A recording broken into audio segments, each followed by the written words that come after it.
What are the best and worst muscle building programs for 30 plus skinny fat guys? In this video, I'll rank every popular muscle building program from F tier all the way up to A plus. For a program to rank highly, it needs to meet 3 muscle building principles.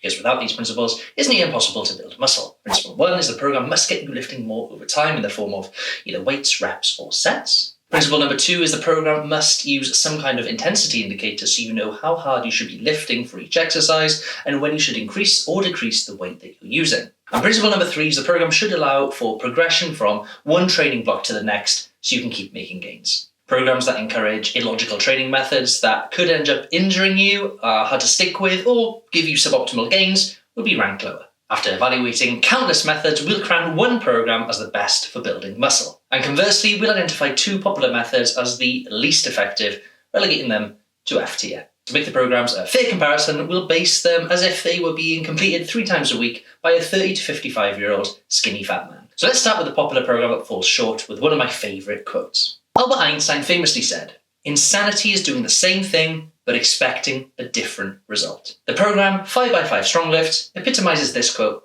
perfectly. Now I think 5x5 is a decent place to start for skinny fat beginners. I mean, you don't have to be a rocket scientist to figure out how to do 5 reps over 5 sets. And initially, most guys make good gains by following 5 sets of 5 reps, because adding 2.5, 5 kg, even 10 kg to your lifts in the first few weeks isn't unheard of. And newbies can gain that much strength fast. But at some point, you're going to hit a plateau because you just can't add weight to the bar forever. Otherwise, we'd all be deadlifting 500 kilograms. Sooner or later, you'll need to change elements inside of your program to keep progressing. And to be fair, on the 5x5 Strong Lifts website, they make it clear that plateaus are inevitable using their program. And trouble is, though, is that most blokes don't read fine prints. They'll just keep rocking up to the gym for months on end, confused why they suddenly can't add any more weight to the bar. And with skinny fat men being beginners, 5x5s is based around highly technical compound lifts like the squat, bench and deadlift. For context, I'm in my 15th year of lifting and I'm still, to this day, fine-tuning my technique in the compound lifts. Which is why skinny fat guys will get stronger, leaner and more muscular faster with exercises like dumbbells, cables and machines because they're just easier to learn. Now, while 5x5 is super simple to follow and the exercises could be kind of changed for beginners to make them more, beginner friendly, which is why I'm putting 5x5 into the C tier. Now, the first program going into the F tier is a German volume training. What a terrible impression that was. Now, if you don't know, German volume training involves doing 10 sets of 10 reps for each exercise, which means just in one session, you're doing 100 reps. The sheer amount of volume is unnecessary for an intermediate lifter, never mind a beginner. And with compound lifts like the squat, bench and deadlift being highly technical with high risk to reward ratio, once muscular fatigue kicks in after say set 4 or 5, a beginner will start putting themselves in compromising positions, leading to injury. Plus, the current literature suggests guys starting out in the gym only need to be doing about 10 sets for each muscle group per week to see gains, with advanced trainees needing up to around 20 sets per week. And I'll show you how to set up your weekly training workload later on.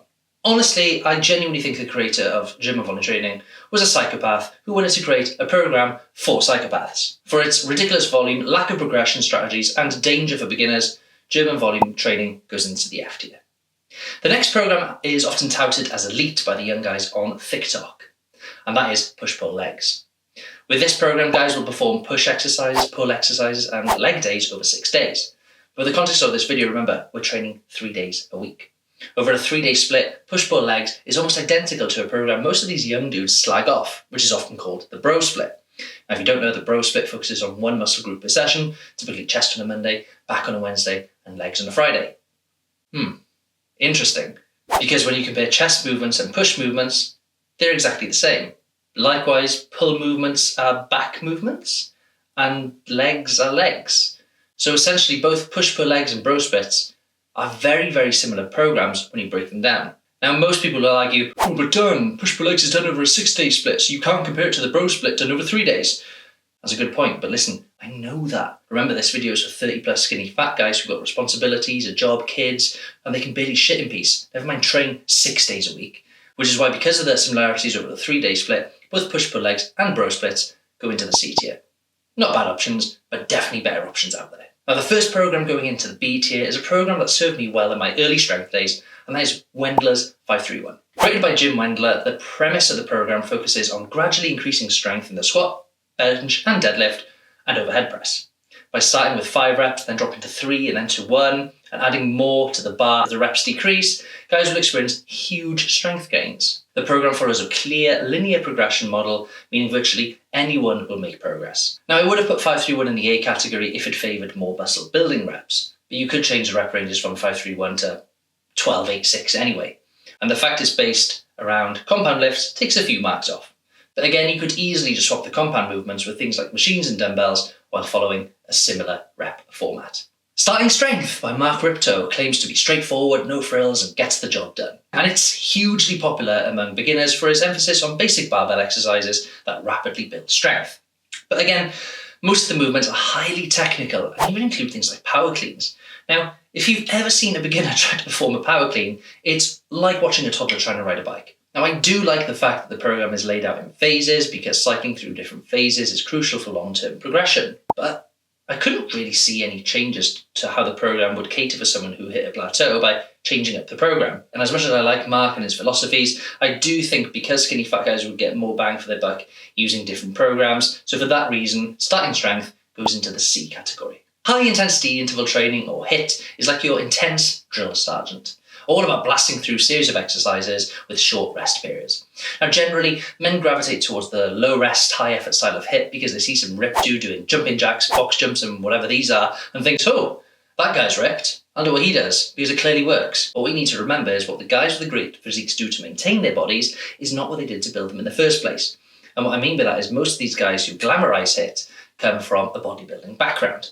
And they built their muscle following powerlifting or bodybuilding style training for years before trying to sell you their high intensity methods claiming HIIT training built their body. Plus, most HIIT workouts are often randomly strung together, making the workouts impossible to track and progress in. And when it comes to making gains, what gets measured gets managed. And by all means, if you're doing some sort of lifting based around the 3 muscle building principles, then a bit of HIIT at the end of your workout to improve your fitness, release endorphins, or just get a bit of a sweat on is fine. But make sure HIIT is just a very, very small part of your training. HIIT goes into the E pile. Now, I gotta say, CrossFit has done a lot for the fitness industry. With an emphasis on community, togetherness, and camaraderie, it's got a lot of people off the sofa and into the gym. But for the skinny fat guy, it's a mixed bag. The intensity and complexity of the movements can be intimidating for beginners and risky if not done correctly. Plus, most workouts look like they're randomly plucked out of the air by the coach while he drove down to the gym. The actual structure of some of the workouts are shocking, and most guys hardly build any muscle following these programs. And a lot of the CrossFitters who do have muscle usually joined CrossFit from a powerlifting or bodybuilding background or do some kind of muscle building work alongside CrossFit. So for that reason, CrossFit goes into the E pile. But then I changed my mind because it has got a lot of people lifting, and good CrossFit coaches who understand programming are hard to come by, but they are about there. So CrossFit goes into the D pile. Joining gym and volume training in the F pile is like CrossFit workouts from Wish, and that is commercial gym classes. Now, I worked in commercial gyms for 6 years, and the gym classes were typically assembled by personal trainers who did the class as part of the deal to reduce the gym rent by a few £100s if they led 2 or 3 sessions for their gym's members in a week. The workouts are often random from one week to the next, which makes it virtually impossible to progressively overload in. You know, for people who want to get a bit of a sweat on, burn some energy, gym classes will do that. But for skinny fat guys who want to build muscle and lose fat, circuit style conditioning workouts at the end of a session is fine, but just don't make them your staple workouts because you could be putting your time and energy into better training principles. Next, we have Cannonballs with handles, kettlebell training. Now, similar to gym classes, kettlebell conditioning sessions at the end of a workout for skinny guys is great for building up general fitness. But as a primary way of training, unless you want to specifically get good at swinging kettlebells, your time could be better spent elsewhere. They go into the E class. Now, for guys who are gym intimidated and prefer the fresh air of outdoor workouts, or just want to get really good at handstands, calisthenics is awesome.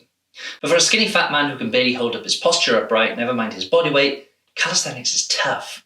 And the monotony of having to repeat the same movements for thousands of reps can be tedious for some guys, especially if they're progressing slowly. At least with things like barbells, you can add, 1.25 kilograms per week, which is progress in itself. But with things like push-ups, you can feel like you're not getting any better for weeks. So for that reason, calisthenics goes into the D tier. Now, I was going to put this next program into the F tier, but I've created a new class for it in F-. I'm holding no punches with this method because so many guys come to me off the back of them having failed or picked up an injury.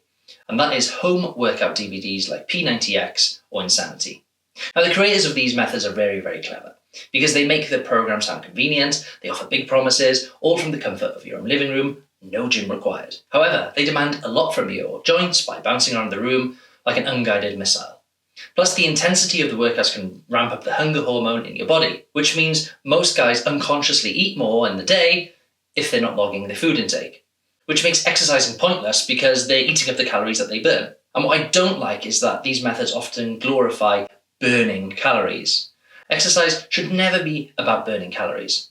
Exercise is about having fun, building muscle, making progress.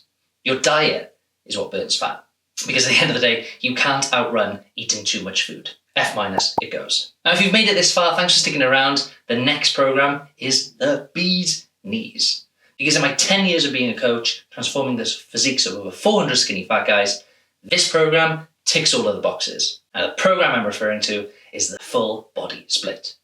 With building muscle being like riding a bike, where the more exposure you get to riding a bike, the better you get, right? And building muscle is very, very similar, because when set up correctly, instead of annihilating a muscle group once a week, this program hits a major muscle group 2 to 3 times a week. And spreading the workload evenly over a week, doing a little bit of upper and lower body in each session, means most guys can sustain the level of intensity throughout the week. And because the full body split doesn't follow any stringent rules, you can modify the program to best fit your goals through picking the right exercises, workload and intensity based on your lifting experience and body type. A typical program for a skinny fat client would look something like this. Monday, leg press, 4 sets of 8 to 12 reps. 8 to 12 reps if you want more of a muscle building response, and 4 to 7 reps if you want more of a strength response. Dumbbell chest press, 4 sets, and the rest of the exercises you can use the same rep ranges. And on Wednesday, very similar to Monday's workout, hack squats of 3 sets of 8 to 12 reps. Again, 8 to 12 reps if you want more of a muscle building response, and 4 to 7 reps if you want more of a strength response. And that's a similar theme throughout Wednesday's workout and Fridays. Now, by adding up the sets over a week, you'd have lifted 10 sets on legs, 10 sets on chest, 10 sets on back, 10 sets on shoulders, and 12 sets on arms, which, if you remember where I said at the start of the video, is plenty of workload for a beginner. And the beauty of understanding that muscle grows by doing more workload over time means that you can adjust your volume accordingly. Pair your newfound knowledge with knowing how intense you should be training, and you'll be making gains in no time. Now, on the topic of intensity, I did a video explaining how hard you should be training to build muscle, and you can find it here. Thanks for your time and attention. Speak to you soon.